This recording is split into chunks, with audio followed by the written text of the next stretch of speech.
Hello everyone, good morning, welcome another mini blog. Anniversary খুব তো পালন করলাম অ্যানিভার্সারি, এখন আর আগের মতন পালন করা হয় না সিরিয়াসলি। তো যাকে আমি আমার মতন পালন করেছি, তোমরা যদি না দেখেছো আমার ভিডিওটা তো প্লিজ একবার দেখে এসো। আর সেই উপলক্ষে দিদিরা এসেছিলো, তো দিদিদেরকে নিয়ে চলে এসেছি আমি দুর্গাপুর ব্যারেজে। এখানে ঘাটে হচ্ছে সন্ধে আরতি, আর আরতিটা দেখে সিরিয়াসলি আমি একবার দেখেছিলাম, তো আমার মন ভরে গেছিলো, তাই ওদেরকেও নিয়ে এসেছি। প্রথমে হলো ধূপকাঠি দিয়ে, তারপরে হচ্ছে ধুনুচি দিয়ে, তারপরে হচ্ছে এই প্রদীপগুলো জ্বালিয়ে।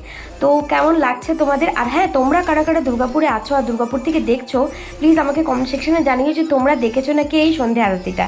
আর যদি এখনও না গিয়ে দেখেছো, তো নিশ্চয়ই আমি রিকোয়েস্ট করছি একবার গিয়ে অতি অবশ্যই দেখো, খুব ভালো লাগবে। আর হ্যাঁ, আমার লুকটা কেমন লাগছে সেটাও তোমরা একটু কমেন্ট সেকশনে জানিও। আর যারা যারা আমার শাড়িটা নিতে চাইছো, ভালো লাগছে, তো তোমরা আমাকে লিঙ্ক চেয়েও আমি দিয়ে দেবো। আমার ভিডিওগুলো ভালো লাগলে please subscribe and support me. By.